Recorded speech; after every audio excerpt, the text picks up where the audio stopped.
Questions from some of our 3,000 plus siblings. Question number 1. How does tolerance and acceptance and support fix bad behavior? Right? Isn't that a good question? You guys like it? Thumbs up. You want us to just be tolerant and loving. They're behaving badly. How does that fix the bad behavior? I don't mind doing it. I'm a nice person. Tell me to go ahead and do it. I'm happy to do it. The answer is as follows.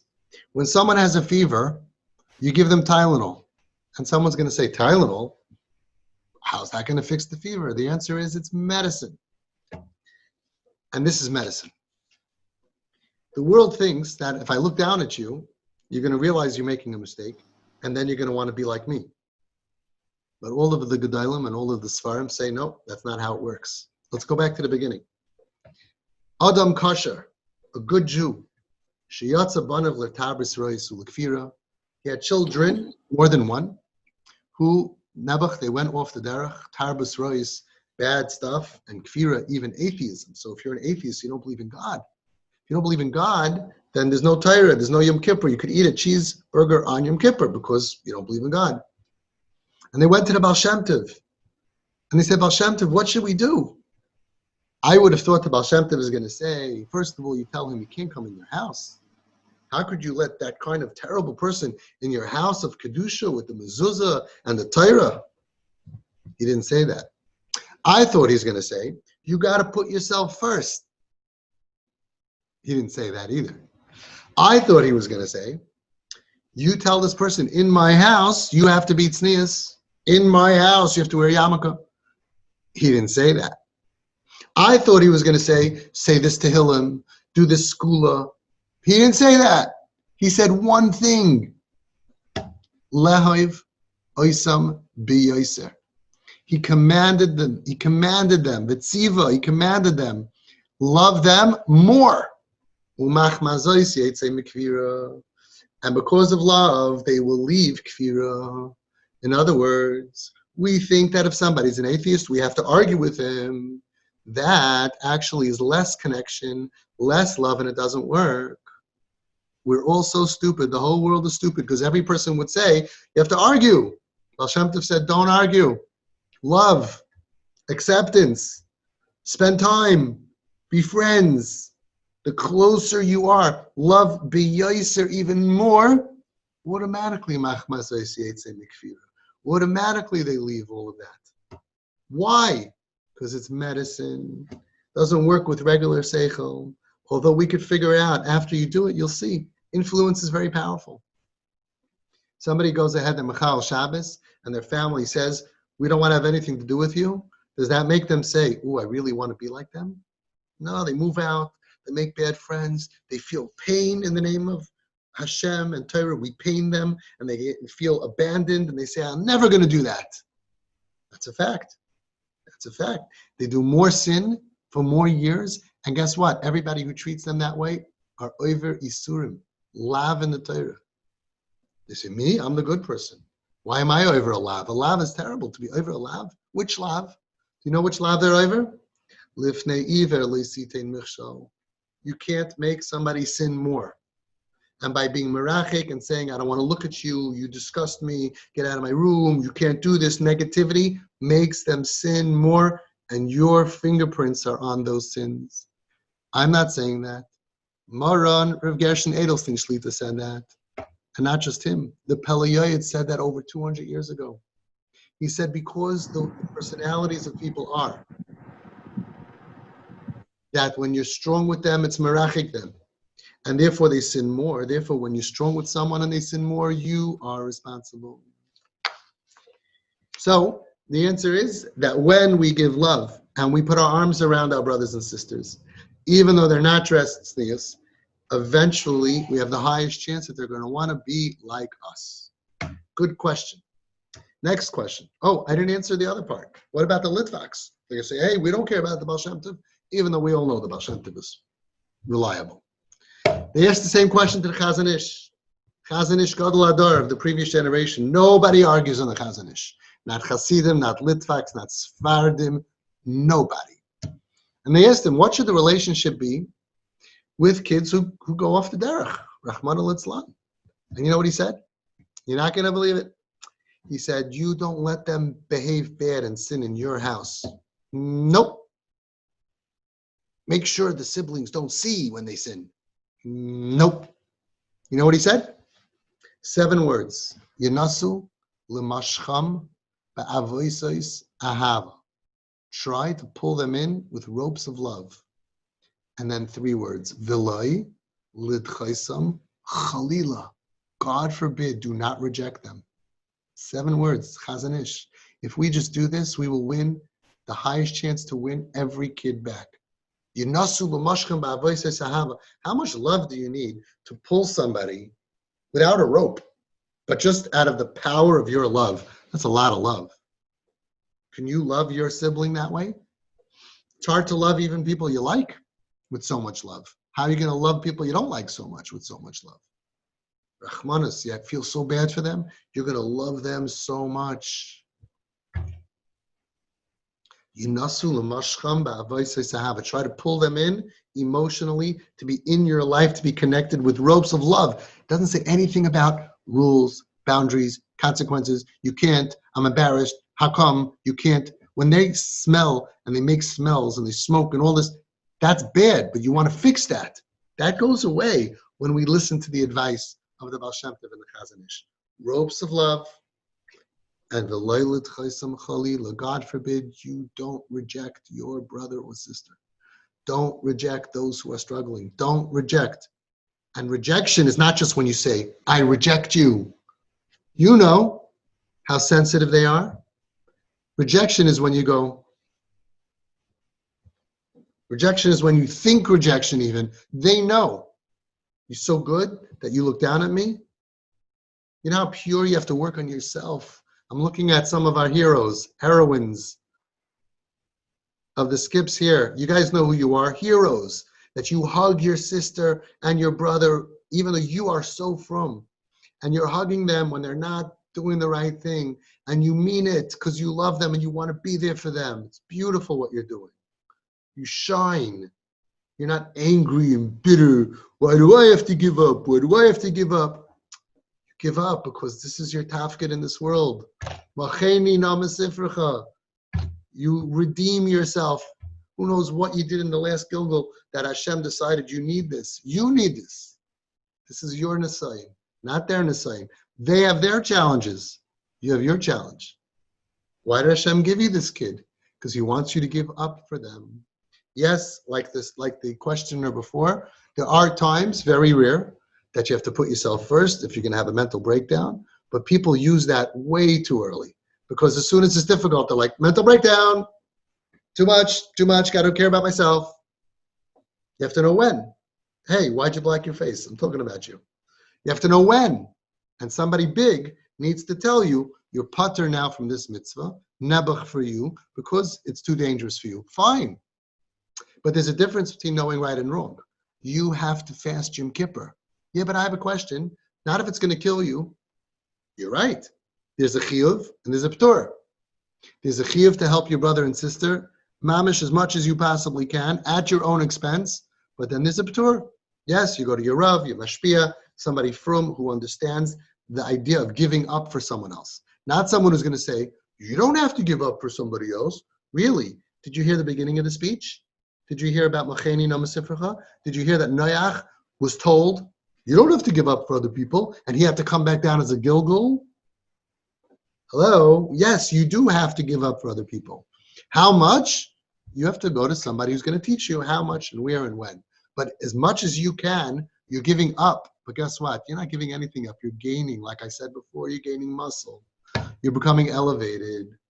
You're becoming amazing. The same people, when they hit that place, they say, I can't do anymore.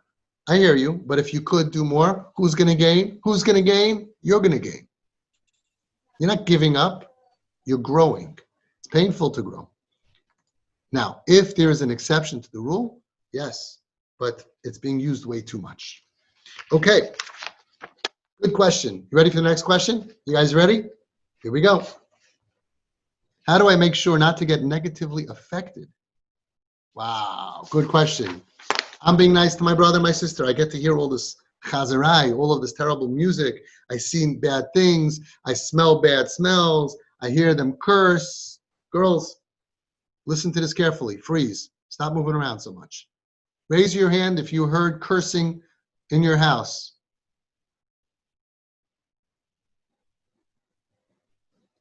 Your friends who don't have kips at home don't hear that. They would freak out. You're in a different world. You go outside on the street and a construction worker says some kind of a bad word and your parents go, oh, don't listen, don't listen, don't look. And it's like they can't do that anymore because it's in your house, right? Hashem gave you this. You know every curse word. You know every crazy song on the radio. You know all of this bad stuff. We want to shelter you. We wish we could just put a bag over your head and close up your ears and you could be precious, wonderful, pure, tzaddikus people that you are.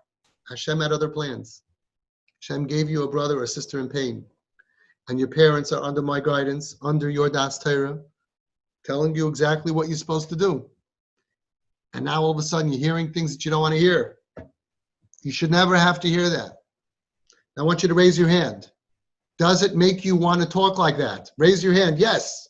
It makes me want to curse. Raise your hand. Yes. I also want to talk like a truck driver, like a drunken sailor. Yes.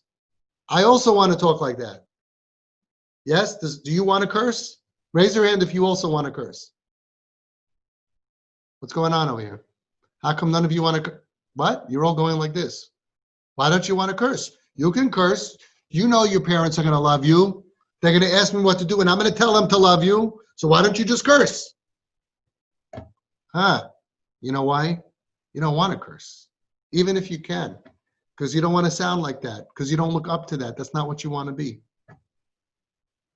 I have a question for you. You know your parents love your sister, and she doesn't dress tznius. And you know you're forced to dress tznius, right? You're stuck. You're stuck. But you know if you don't dress tznius, your parents are going to love you, because I'm going to force them to, whether they like it or not. So does that make you say, you know what? I want to walk outside in the summer without tznius, because I know I can. I don't care about Hashem. I don't care about the Torah. I don't care about getting a shidduch with a frum person. I don't care.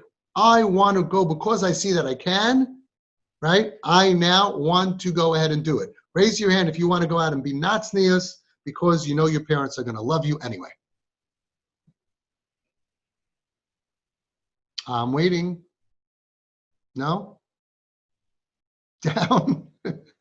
Don't be embarrassed. You can admit it. It's only us, few million people. Why not? The answer is because you know more than any kid in your class how disgusting that life is. How are you not going to be affected negatively? When you're on a school bus and you're in a bubble and you see outside, not tznius, you think to yourself, hey, that looks pretty good. Maybe that'll make me happy. Ooh, they're listening to Gaishi music. Maybe that'll make me happy. Ooh, they talk like a truck driver. Maybe that'll make me happy. But when you are in your situation, not like those girls who do, and you actually see that behavior and you see the miserable misery that they're in, you know more than anybody not to be like that. Do you agree or disagree?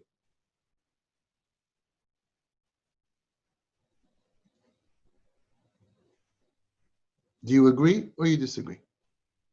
Do you see how miserable they are behaving that way and that makes you not want to be like that?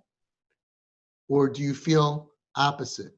That because I see how they behave, I want to be like that. That's all. I don't want to be like my mother. I don't want to, thank you for the thumbs up. I don't want to be like my mother. I don't want to be like my father. I don't want to be like my grandparents and my great-grandparents or my teachers or my neighbors. I want to be like my sister and her friends or my brother and his girlfriends.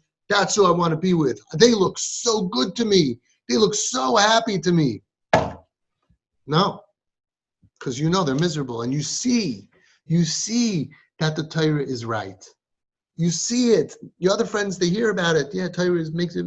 You see a life without Torah, a life without being in a system. You know being in a system, how important it is. You know that you could have happiness with your friends and going to camp and being normal. There's plenty of room within normal to be all kinds of stuff and still be on the right path. But still, we're human beings, and sometimes it can get confusing. So here's what you do. When you are going to be exposed and you're going to do the mitzvah of kiruv, the mitzvah of a hafta l'reacha kamocha, the mitzvah of our generation, and you're going to do something that you don't really normally do and you shouldn't normally do, and you're going to do something, you're going to hear something, you're going to smell something that's not good for you, I want you to say the following.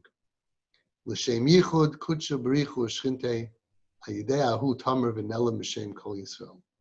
Hineni muchan u'mezuman. I am preparing myself. L'kayim ha-mitzvah shel v'ahavta l'reacha kamocha. I am going to now do a mitzvah. I'm not caring about my level. I'm going under my level to bond with my sister and brother.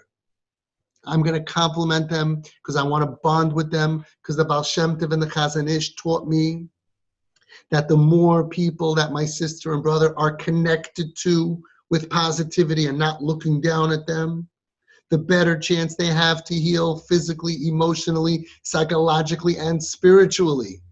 And I want to be a part of that. I want to save them. I'm ready to give up. I might enjoy it a little bit. I got to be honest. I might even enjoy it a little bit. It's okay. You could enjoy a mitzvah. You can enjoy shaking the lulav if you want. You can enjoy latkes and cheesecake on Shavuos, are very enjoyable. There are some mitzvahs that are enjoyable, but I'm not doing it for the enjoyment. I'm doing it because it's the right thing to do. And when you have that mindset that I am now doing a shlichus, I am shluchi derachmana, I am a messenger of Hashem, and Hashem put this neshama within my reach, and therefore I have a chiyuv to be misak in my gilgul, like Noach and Moshe Rabbeinu, Mocheni no mesifrecha. I have a chiyuv to go and Yinasu l'moshcha ma'avosis ahava v'loy l'tchaisam chalila. I am going to do my chiyuv now to care for my sister, my brother, and their friends, and the lost people of our dar who are in pain.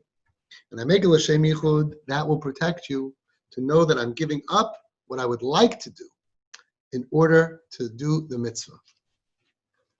Great question. Next question. Ooh, this is a tough one. This is a tough one. Oh boy. What do I do? Okay, you ready for this one? Okay.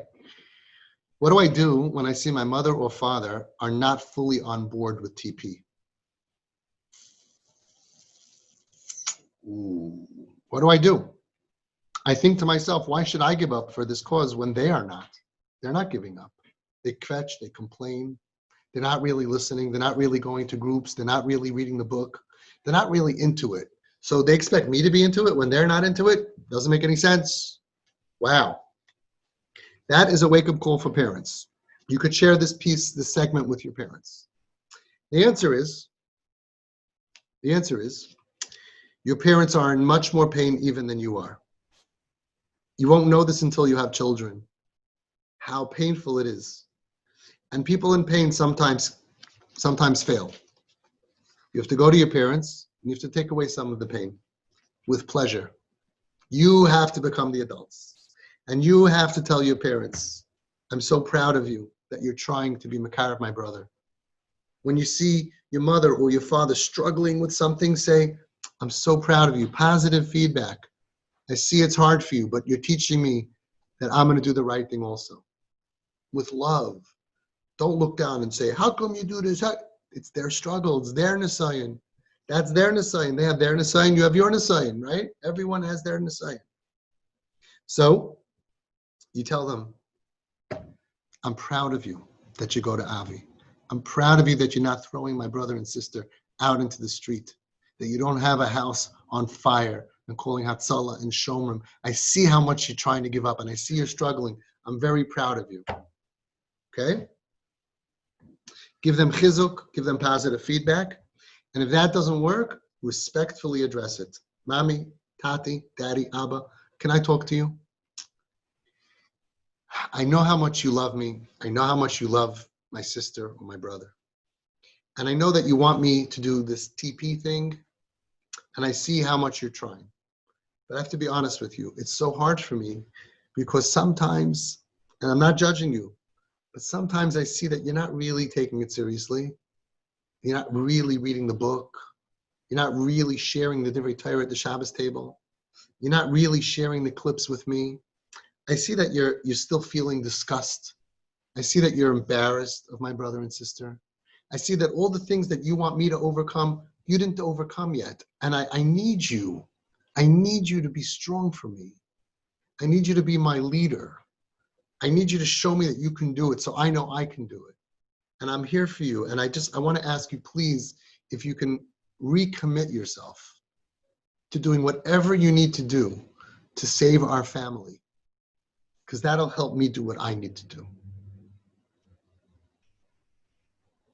If that doesn't work, that's when you call me. I come in with my machine gun. That'll work. You know it'll work. Respectfully. I want to address something that was not a question on here.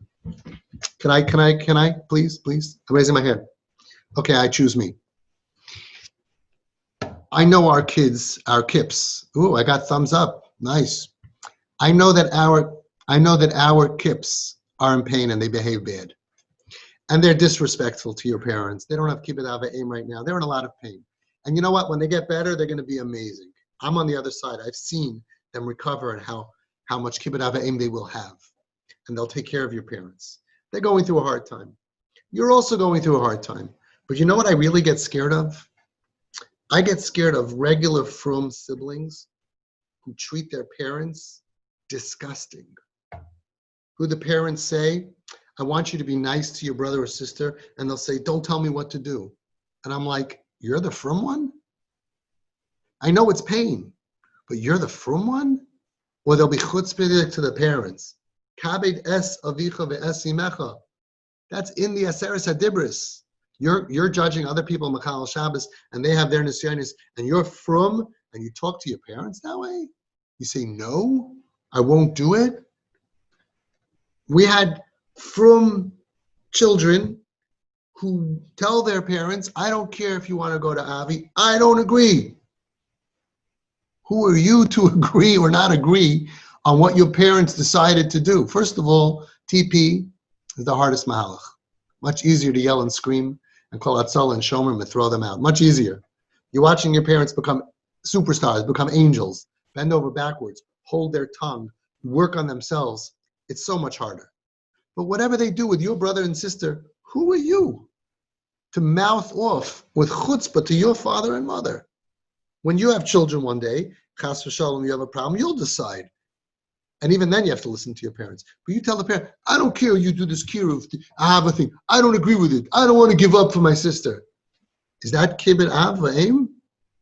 And I'm shocked sometimes. The frum ones, I'm not coming to your house, I'm not going to this, I won't tolerate. And they cause their parents tsar and agmas nefesh. This is frumkeit? That's what your Rebbe says to do? Go to your Rebbe. Go to your Rabbanim. Ask them. Be loving. If you have a problem, work it out. You have to talk with respect to your parents.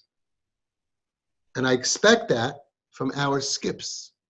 You can talk, like I said, respectfully. You can say, you know, I know how much you love me and how much you're trying. I have a little bit of a problem. Can we please talk about it? Can we talk together with Avi about it? Can we talk together with our Das Torah about it? Fine, but respectfully, okay? I expect that from you guys. Thumbs up? Ooh, no, thumbs up, yeah? Very proud of you. You're becoming angels. Next question. Ah, boy. She's convincing me to wear not tzniustic clothing. She sometimes asks me to taste things without a hechsher, or a hechsher we don't use. She loves to put makeup on my face, even when it's on Shabbos. Okay, you ready for an answer, a very clear answer? What do our KIPs want? respect. They don't need you to lose yourself. They want you to not look down at them. And they want you to be proud of yourself. You don't become a shmata. You don't give up your standards. You tell them, I'm happy to eat only a hechsher, so no thank you. And whether they say, stupid, or whether they say, wow, doesn't matter, because when they get better, they will respect you. You're allowed to have standards. You are allowed to be you. We have relationships that are between siblings, SKiPs and KIPs, where the sibling is the most frum possible, and the KIP is the least frum possible, and they're nafshay kshura b'nafshay, they are one, and nobody has to give up anything. She's still going to dress tznius. Your mother is still going to dress tznius. She's not going to walk around less tznius to bond with your KIP. Why? Because they don't want that. They want to look up to you. They want what we have. When I opened Home Sweet Home, which was a house for kids, and we had a bunch of volunteers that were under me, and they would take the guys out for fun. Every night there was a different group. Out of all the volunteers, there was one volunteer that was very cool. He was a cool guy. We were all a bunch of, nerds, and he was a really cool guy. And when he took the guys out, he wanted them to feel close to him. So he would drive very cool, and he would look out the window and look at things that he shouldn't have looked at. And he would curse once in a while with a curse just like them. And they all complained to me. We don't want him. We don't look up to him. One kid told me, he talks like a truck driver. I'm like, you talk like a truck driver. That's how you talk. They know that they talk like a truck driver. They don't want you to curse. I learned from that. I had a meeting with everybody. I don't want to embarrass him. I said, everybody, guess what? They want to see that we are ehrlich. They want to see that we are happy. Don't complain about Yiddishkeit. They don't want to see us, they want to see us davening with simcha. And one day they're going to say, wow, what do they have that I don't have? They want us to be role models. Same thing over here. Yes, you're going to bond. And sometimes you will do things below your level, watching something with them or going someplace with them. It is a little bit of a gray area. But you be you. Tznius. 100%. Even more than you want to do yourself. Why? Kiruv is showing your brother and sister that I am frum and I'm happy. That's what works. Not lowering my standards, not saying, oh, I don't really care about hechsher, or I will bend, I will eat something. You never have to do that. Now, there are times that the halacha is that you could be even mechal Shabbos. You have to know if it's pikuach nefesh. You have to ask your das Torah. Each family has their rav. But as far as bonding is concerned, I am tznius. I'm not going to become not tznius to accommodate you.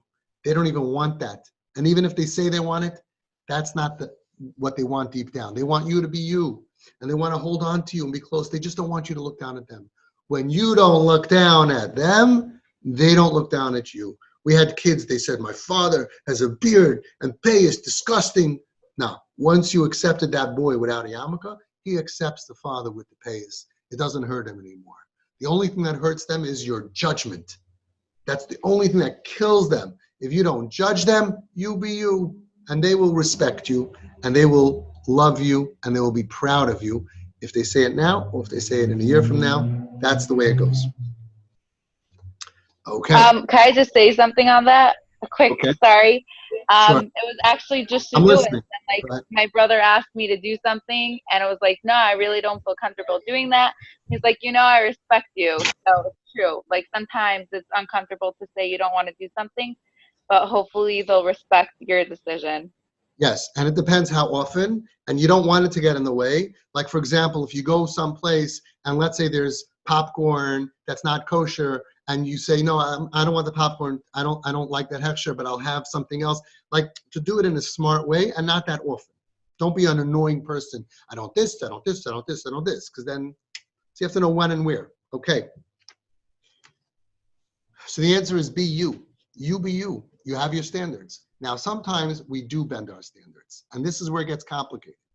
We will go sometimes to the parents will take your brother or sister even to a movie, because sometimes we have to.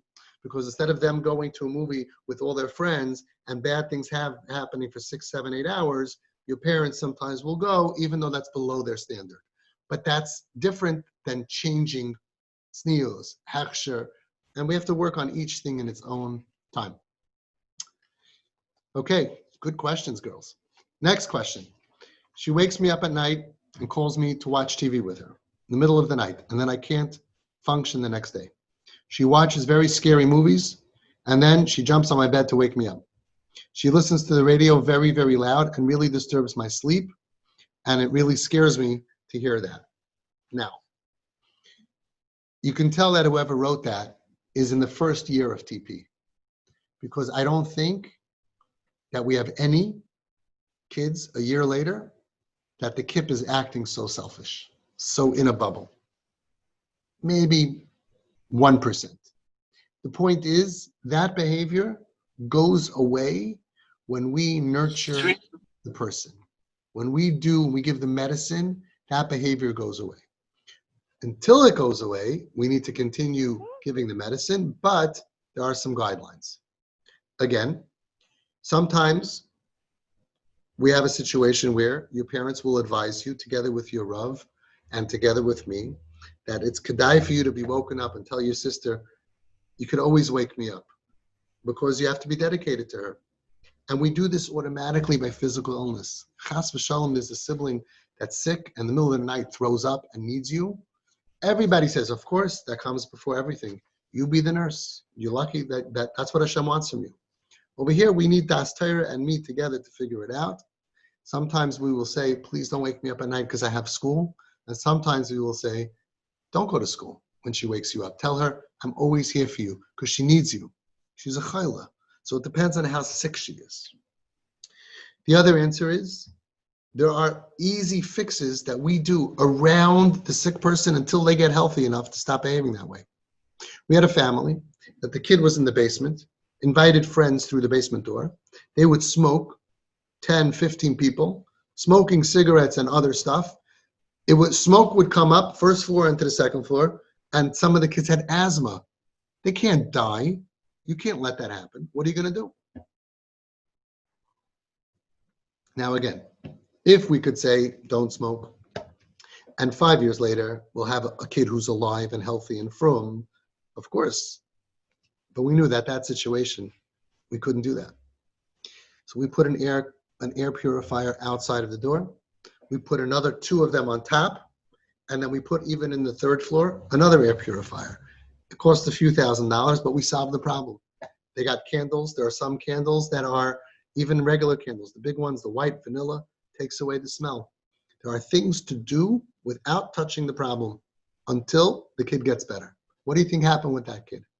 A year later, he was already behaving much more normal. A year after that, he went to Eretz Yisrael, and he was learning in Eretz Yisrael from Yishem Shabbos. He's from, and he would never behave like that. He looks back 2 years later. I can't believe I did that. I smoked in the house. The behavior changes. Until then, we have to work on ourselves. For a few dollars, you can buy in your room a noise machine. You put on a noise machine, and you don't hear the radio at night. You solve the problem. Is it fair? Why do I have to? Yeah, you have to. You're healthy. You're normal. You have a sick brother and sick sister. You got to find solutions. There's one family, they took a humidifier. It's like $30. And it happens to be that humidifier, when it's empty, it makes a lot of noise. I hope it doesn't blow up. But they're using that. It goes a whole night. Somebody else, they left the air conditioning on, even in the winter. They liked it cold, or maybe they put on a heater. It made a lot of noise. Noise machines find solutions. Switch rooms. Figure out, maybe I need to switch. Look at the problem. You know how many solutions I come up with? Because people come here, they don't look for solutions. They're angry, they're frustrated, they're in pain. I understand. An outside person like me almost always finds solutions. I'm looking if you're here, but last night, did any of you have all of the rooms in the house and all of the beds get changed last night? It happened because there was a big problem. This girl was next to her siblings, and bad stuff's happening in her room. Her sister can't wake up in the morning, can't pay. We swapped everything. The parents ended up taking that room. They ended up putting up a door, and they made the door soundproof, a thick door, so the other kids down the hall, when they go to sleep, they don't get woken up. We put in video cameras because there were some strangers coming in, and not that we want to catch them because afterwards it's too late, but we want them to see video surveillance, put on a big thing outside, inside. You should just know that we're watching you. We have to be careful sometimes of that also. And sometimes we have to know when to draw the line and say, this is not okay also. Safety first, right? We have to be safe. So that's the answer. We try to solve everything we can without affecting the chayla because we want her to heal. And when they heal, this stuff goes away. We have a few more questions, and then we're going to end. We're going to end with CHIZUK from very special girls that said that they want to give CHIZUK. They told me in advance. Next time, like I told your parents to tell you to let me know in advance. Next time we'll do this again, Amir Hashem, and you'll have your chance. But we still have some tough questions. I'm embarrassed. I'm embarrassed of my brother. I'm embarrassed of my sister. How do I deal with that? So first of all, yeah, it's embarrassing. It's hard. I feel for you. We can't snap and make them go away. Listen to the speech that I gave you before. Listen to the CHIZUK of all the gedolim, of all the stories, of all the divrei Torah, and you'll realize it's your tafkid. This is what I'm going to do. I'm going to be embarrassed. Like Rachel Imenu, I'm willing to be embarrassed the rest of my life, married to Esav, to save my sister from pain. But you should know that everybody knows it's not you. You're embarrassed by what somebody else does. Did you do it? I'm embarrassed that my brother has pink hair. Let's divide it. Do you have pink hair? Are you responsible for your brother? What really does it have anything to do with you? When you look at somebody else and they have a neighbor and the neighbor has pink hair, so you look at them, your neighbor has pink hair, your neighbor has pink hair. It's like anything that goes in that nigun somehow makes you feel bad. Your neighbor has pink hair. You'd say, my neighbor, what do you want? It's not me. Is your brother you? Is your sister you? Why are you embarrassed? It's nothing to do with you.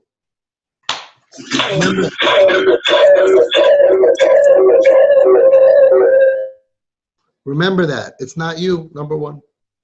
Number two, you go to that person, and this is a great thing. You could write it down. You could even fold it up and give it to a few people.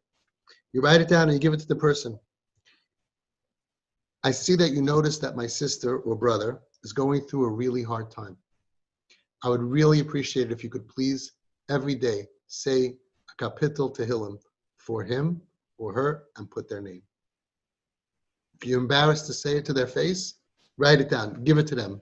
I guarantee you they're not going to bother you anymore. I see that you see that my sister's going through a hard time. I'm sure you're a good person and you care about her. Please daven for her. This is her name. This comes with a TP guarantee. If it doesn't work, you get your full money back. Okay, thumbs up. You tried it. You could talk about that when you give us CHIZUK later. That's it. You end the problem. It's a little uncomfortable, so write it down. Put a card. You can buy a gift if you want. Those are the magic words. Don't be embarrassed. Be proud of you. Now, also, all of these nisyanis, all of these challenges that you have, remember one thing. Thank you, thank you, thank you, Hashem, that I am the sibling who is from and strong and happy and healthy, and I am not my brother or my sister in pain. I'll take this anytime, but I have a future. I can get married, have children, have a bayis ne'eman b'Yisrael, have a happy life. I know it's hard. I'll take this hardship much better. Sometimes, you guys know what this room is? The TP Crisis Center. Do you see it? Let me just show you guys what's here, in case you don't see it. See this room? All the way from one side to the other? What's going on here? Why isn't it? Hey. Okay? It's supposed to do stuff. And for those of you who had family meetings here with the whole family, which I like every family to do, sometimes it fills up a bunch of siblings. And they're all talking about their brother or their sister so bad. And I'm thinking, could have been the opposite. They could have been here as a regular person and they could be talking about you. They went through bad stuff. You know that. They're messed up. You know that. Say, thank you, Hashem. I will take this Nisayan any day of the week. I would rather be a SKiP with all the difficulty, with all the embarrassment and all of the having to have noise machines in my room and smell stuff. But I have life. Thank you. You didn't make me sick. You didn't make me have emotional pain. How many of you know that your brother or sister does not sleep well at night? Raise your hands if you know that your brother or sister does not sleep at night. Look at this. Look at this. What does every teenage person in the entire world have in common? Every teenager in the entire world has in common. They sleep. How come your brothers and sisters aren't sleeping? How many of them need weed to go to sleep at night and can't go to sleep without weed? Nebuch. Sorry, Nebuch. Say it. Nebuch. So sad that my sister can't sleep. My brother can't sleep. Malki, no? How come he can't sleep without weed? You see him, he can't sleep. And they're dysfunctional. How many of them are dysfunctional? Raise your hand. Dysfunctional. They go to sleep in the morning and they sleep a whole day. They're up at night. It's like they couldn't figure out. Night is dark, dark is sleep. Day is light, light is up. They keep on confusing it. Nebuch. And they don't have real friends. And they have such drama. OMG. How much drama, huh? You see what they're going through? Drama, huge drama. Drama. It's like you can't make this stuff up. And then, I have a new friend. Vayavai, Haman, new Parsha. And you're like, no, don't you see this friend is not good for you? What are you doing? But you can't say that because it doesn't help. Because if somebody's eating dirt and they think dirt is yummy, then you can't tell them dirt is terrible. Because they'll look at you and say, I don't believe you. Why you never like any of my friends? Because that's all they can do. They can only associate with people like them. And they think you don't like them. If you don't like their friends, they think you don't like them. Think about it. If you come home with friends and your mother says, I don't like your friends, she means you don't like me. These are my friends. Okay. There's a lot of action happening over here in the chat. All right. Ooh, check out this question. Girls, you're going to love this. You all have this problem, whether you're 20, 30, or 10. What about my reputation? What about shidduchim? Who's going to want to marry me? Who's going to want to marry me? So first of all, I want to tell you that everybody, like I said before, if you're the happy girl who deals with challenges and problems, takes them in stride, and does a little extra tehillim, and is happy and is non-judgmental, that is the biggest milah in this world today than any other milah. What is the number one thing you girls want to marry? Money? Looks? Personality? Or stable mental health? The hardest thing to find. You're davening a tefillah that in the previous generations, they never davened. Hashem, please help me. My husband should be a stable, happy person who can deal with life. You're going to show the world, I know how to deal with life. You know what I had to deal with? I had to deal with a brother, with a sister. I had to deal, and look at me.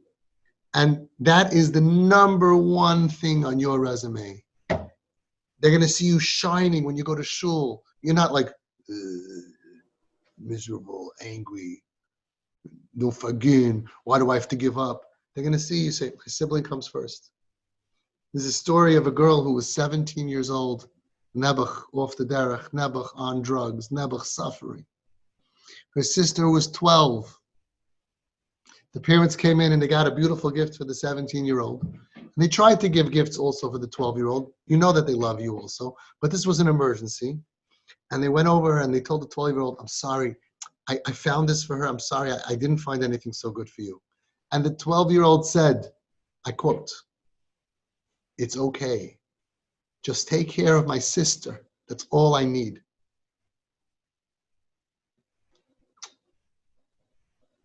If any of you have a brother, would you want your brother to marry that girl? Raise your hand. If you have a brother, would you want your brother to marry that girl who said that? I don't need anything. Just take care of my sister. Isn't that beautiful? Right? Isn't that beautiful? Me, you wanted to get me a gift. I like gifts, yeah? It's okay. I have life. I have friends. I have family. I have life. I have life. You want to give me a gift? Take care of my brother. You don't have enough money for both of us? Give it to him. I can take care of myself. Thank you. I have a normal life. Take care of my brother. Take care of my sister. The most beautiful thing. I know that girl. She's in shidduchim. I recommend her. If any of you have boys out there and you're looking for a superstar girl, that's the girl for you. But she had a sister off the derech. She grew. She became a giver. She grew from that Nisayan. She's a superstar. Highly recommend her. Tell your parents to get the resume from me. She's a superstar. Like many of you. I see you. I see you're a superstar. I also remember what you looked like when I met you. Not such a superstar. Angry, nervous, upset. Now you're a superstar. You can deal with problems and you can give up for your sister or brother. And you tell your parents, don't worry about us. We're good. Just take care of her. And we do this naturally if our brother or sister is physically ill, right?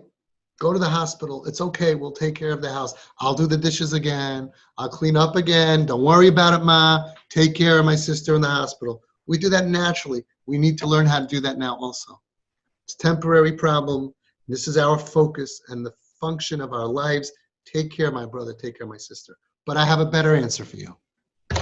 This story that I'm going to tell you happened here. This is a TP story. This is a TP story that happened here. Are you ready? Here's a family that came to me about 5 years ago. And they had a daughter who was totally off the derech. And she would walk outside in a miniskirt or jeans. And the whole family was so embarrassed of all the neighbors who would look and whisper. But they did TP fully. And Baruch Hashem, this is what happened. The other daughter got into shidduchim, and she did a great shidduch. After the l'chaim, everybody left, and who's left? The mechatanim.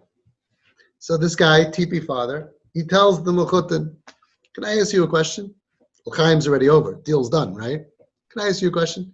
Do you know that I have another daughter? You saw the Kala's sister, right? She's the one that wasn't wearing that much clothing. You noticed her, right? Mm-hmm. Did you know about her beforehand? You know what she said? You know what the father said? He said, yeah, I knew about her. Can I ask you a question? This is exactly what happened. Quote, can I ask you a question? It didn't bother you? It didn't bother you that she had a sister off the derech? He says, it did bother me. So I did what every Jew does. I called my Das Torah. I called Moran Gadol Hadar, Rav Aaron Leib Steinman.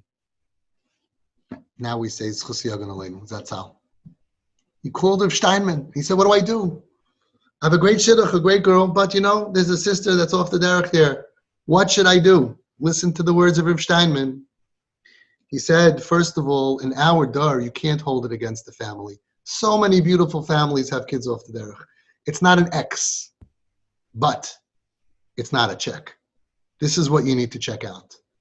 If the kid off the derech is a part of the family and they live together happily, do the shidduch.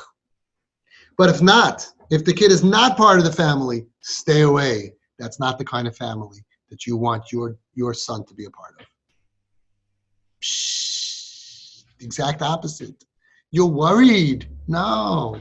If you makarav your brother and sister and they're part of the family, that's what Rav Steinman Gadol Hadar says, that's a maila. You can't make them delete. They're either going to be part of the family, coming to the chasana with the picture, and it looks like the whole family got together and took a picture with one of the waiters. Yeah. Or they're not part of the family. Says Rav Steinman, if you're not going to accept this person, even though they look different and they're not frum or they're struggling and they dress not sneers, if they're not part of your family when they are off the derech and struggling, you are not good shidduch material.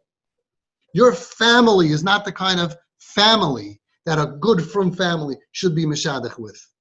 Because you were merachik, because you lost, because you didn't do your tafkid, you let them go. You didn't listen to the Chazon Ish, who said, Yunasu l'mashcha ma'avosis ahava. Why would I want to do a shidduch with you? Why would I want to do a shidduch with your family who didn't listen to the Chazon Ish? You think you know better than the Chazon Ish? You're bad people, bad midos. You don't have Rachum and Chanun and Erech HaPayim. You don't go in the derech of the Baal Shem Tov that said love. Not the family for me. That's a TP story that happened here. Father called me up crying. He called me up crying after the L'chaim. And you know what he said? You didn't just save my daughter off the derech. You didn't just save us as parents and a family. Because of you, because of TP, my daughter, the good one, yeah? Quote unquote, the Ehrlich one, the frum one, got her bashert top boy. And had we not listened to you, we would have lost my daughter and we would have lost this daughter. Because Rav Steinman would have said, very nice girl, not the kind of family you want to get involved with. Ma'aseh Shahaya, true story. And I want to tell you something, girls. I could talk, not just preaching, because I did a shidduch with one of my kids who was a superstar. And we did a great shidduch, Baruch Hashem.